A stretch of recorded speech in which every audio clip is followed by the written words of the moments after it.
আর আপনি যে ওই যে বিধবা ভাতার কার্ড প্রবাসীদের বোধ দিয়েছেন, তা কি হবে? বিধবা ভাতার কার্ড দিয়েছে কার? প্রবাসীর বোধ। বলছে তোর প্রবাস সম্বন্ধে ধারণা আছে? প্রবাসে থাকার মরে যাওয়া সমান কথা। এই জন্যই তো প্রবাসীদের বউকে কি বিধবা ভাতার কার্ড দেয়। আছে না নাই? কি হবে বেঁচে থেকে অযথা বিদ্যা শিখে যদি না গড়তে পারি শোষণবিহীন সমাজটাকে? কি হবে বেঁচে থেকে? কি হবে ছাত্র সেজে চুমু খেয়ে সনদ খানা যদি হয় বিদ্যালয়টা পরিমণিদের আড্ডাখানা? কি হবে ছাত্র সেজে চুমু খেয়ে সনদ খানা যদি হয় বিদ্যালয়টা বুবলিদের আড্ডাখানা? এর চেয়ে মরাই ভালো দেশ ছেড়ে যাওয়াই ভালো, এর চেয়ে মরাই ভালো দেশ ছেড়ে যাওয়াই ভালো। কি হবে ধোঁকা দিয়ে বিবেকটাকে? কি হবে বেঁচে থেকে অযথা বিদ্যা শিখে যদি না গড়তে পারি শোষণবিহীন সমাজটাকে? কি হবে বেঁচে থেকে? কি হবে যুবক নামের বোঝা হয়ে এই ধরাতে যেখানে মা বোনেরা ধর্ষিতা হয় দিনে রাতে? কি হবে যুবক নামের বোঝা হয়ে এই ধরাতে যেখানে মা বোনেরা ধর্ষিতা হয় দিনে রাতে? যৌবনের সার্থকতা ঘুচিবে সকল ব্যথা, যৌবনের সার্থকতা ঘুচিবে সকল ব্যথা। পার যদি বলি দিতে মানুষরূপী পশুটাকে, পার যদি বলি দিতে মানুষরূপী পশুটাকে? কি হবে বেঁচে থেকে অযথা বিদ্যা শিখে যদি না গড়তে পারি শোষণবিহীন সমাজটাকে? কি হবে বেঁচে থেকে? কি হবে লেখালেখি কলমবাজির ওই মহড়া সমাজের আসল চিত্র যদি না যাই তুলে ধরা? কি হবে টিভি চ্যানেল সাংবাদিকের এই ক্যামেরা সমাজের আসল চিত্র যদি না যাই ভিডিও করা? যদি ওই ঘুষের বলে কলমটা উল্টো চলে, যদি ওই হ্যালো কলে ক্যামেরা উল্টো বলে, তবে কি যাবে রোখা দুর্নীতিকে? যাবে? তবে কি যাবে রোখা দুর্নীতিকে? কি হবে বেঁচে থেকে অযথা বিদ্যা শিখে যদি না গড়তে পারি শোষণবিহীন সমাজটাকে? কি হবে বেঁচে থেকে? কি হবে নামাজ রোজা ইমানদারির বড়াই করে যদি এই খোদার কোরআন নর্দমাতে থাকে পড়ে? কি হবে নামাজ রোজা ইমানদারির বড়াই করে যদি কোরআনের পাখি আজও থাকে কারাগারে? মসজিদের কোণে বসে জিকির যত করো কইসে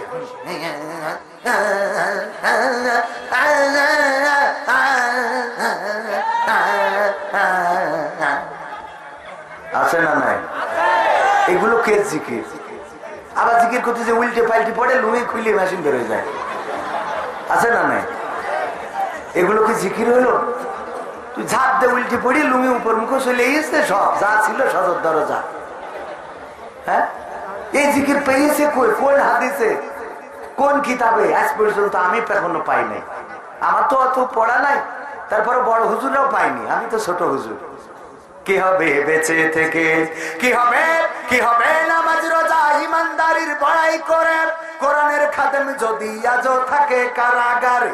মসজিদের কোণে বসে জিকির যত করো কষে, মসজিদের কোণে বসে তসবিহ যত টানো ঠেসে, এভাবে যায় না পাওয়া আল্লাহকে, এভাবে যায় না পাওয়া আল্লাহকে। কি হবে বেঁচে থেকে অযথা বিদ্যা শিখে যদি না গড়তে পারি শোষণবিহীন সমাজটাকে? কি হবে বেঁচে থেকে? কি হবে আলেম হয়ে ইমাম সেজে মসজিদেতে পারো যদি সত্য কথা উচ্চ স্বরে না বলিতে? এরম ইমাম আছে না নাই? কি হবে আলেম হয়ে ইমাম সেজে মসজিদেতে পারো যদি সত্য কথা উচ্চ স্বরে না বলিতে? চাকরি ভাই করো যদি ছেড়ে দাও ইমামতি, চাকরি ভাই করো যদি ছেড়ে দাও এই না গদি। কি হবে ধোঁকা দিয়ে আল্লাহকে? কি হবে ধোঁকা দিয়ে আল্লাহকে? কি হবে বেঁচে থেকে অযথা বিদ্যা শিখে যদি না গড়তে পারি শোষণবিহীন সমাজটাকে? কি হবে বেঁচে থেকে?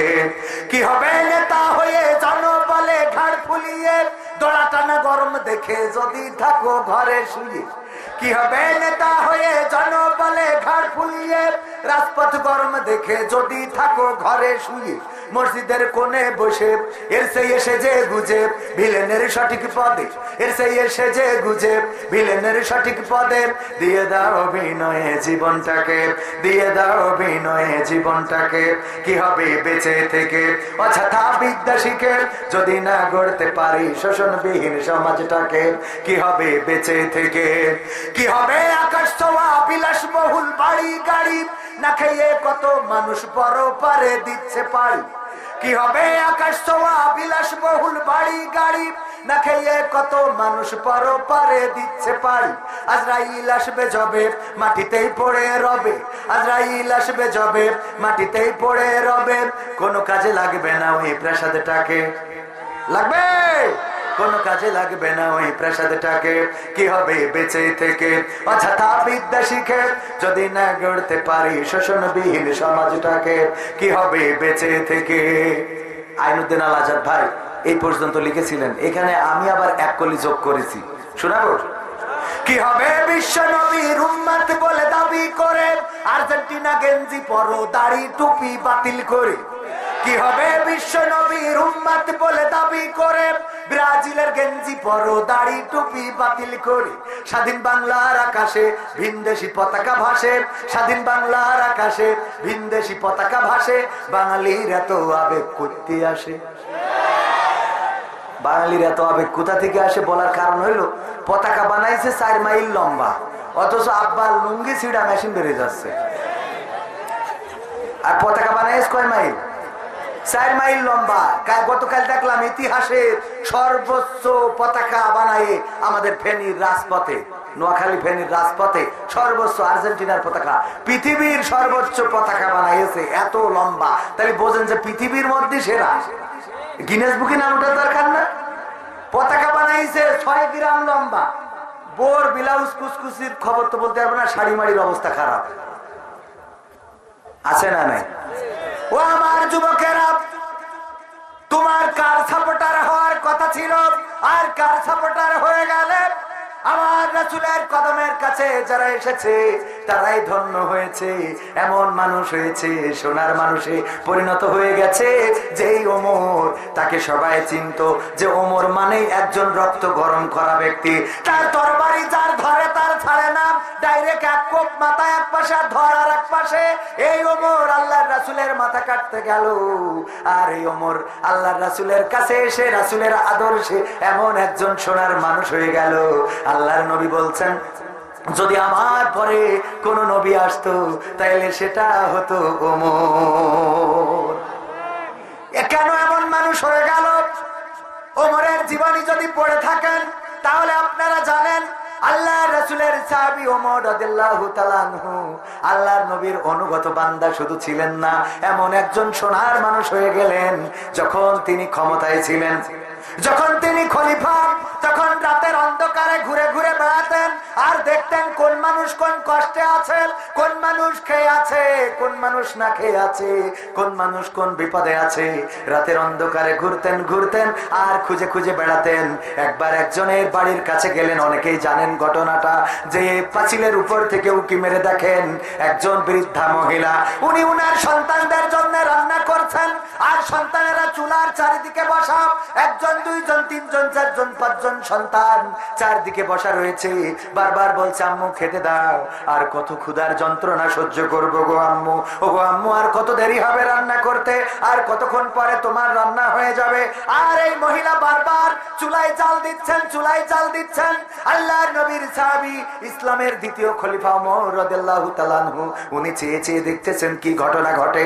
এই দেখতে দেখতে এক সময় দেখলেন সন্তানেরা ক্লান্ত হয়ে গেল, তারা ক্লান্ত শ্রান্ত হয়ে ঘুমিয়ে গেল। যখন ঘুমিয়ে গেল, ঘুমানোর পরে ওই বৃদ্ধা মহিলাটি চুলায় জাল দিয়া বন্ধ করে দিলেন, চুলায় আর জাল দিচ্ছেন না। আল্লাহর নবীর সাহাবী ওমর রাদিয়াল্লাহু তাআলা আনহু নক করে ওই বাড়িতে ঢুকলেন, ঢুকে বললেন, ওগো বৃদ্ধা, তুমি কি এমন রান্না করছিলে যে এই রান্না শেষ হলো না, অথচ তোমার সন্তানেরা ঘুমিয়ে গেল, আবার তুমি তাদের খাওয়ালে না, ক্ষুধায় তারা কাতর ছিল, আবার রান্নাটাও শেষ করলে না, তুমি কেন চুলার আগুনটা নিভিয়ে দিলে বলো দেখি? ওই বৃদ্ধা মহিলা বলল, ওগো আগন্তুক, ওগো মুসাফির, আমি চিনি না তুমি কে, তবে তোমার কাছে বলতে আমার কোনো আপত্তি নাই।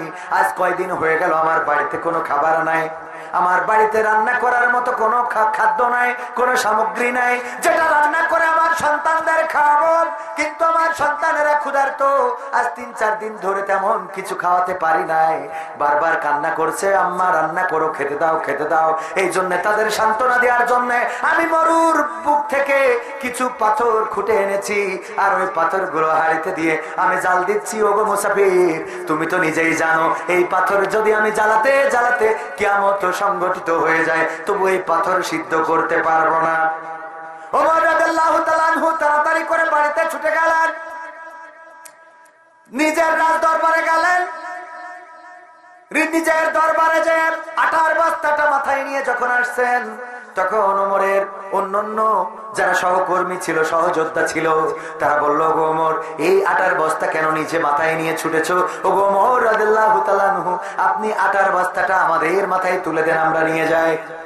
ওমর রাদিয়াল্লাহু তাআলা আনহু বললেন, আমি দিতে পারি যদি তোমরা কথা দাও পরকালের ময়দানে যেদিন আল্লাহ আমাকে বিচারের কাঠগড়ায় দাঁড় করিয়ে বলবেন, ওরে ওমর, তোর আমি শাসন ব্যবস্থা, রাষ্ট্র ক্ষমতা হাতে দিয়েছিলাম, তোকে আমি অর্ধ পৃথিবীর শাসক বানিয়েছিলাম, তোকে আমি মন্ত্রী বানিয়েছিলাম, প্রধানমন্ত্রী বানিয়েছিলাম, এমপি বানিয়েছিলাম, চেয়ারম্যান বানিয়েছিলাম, তোর ক্ষমতা দিয়েছিলাম হাতে, সেই ক্ষমতার অপব্যবহার করেছিলি।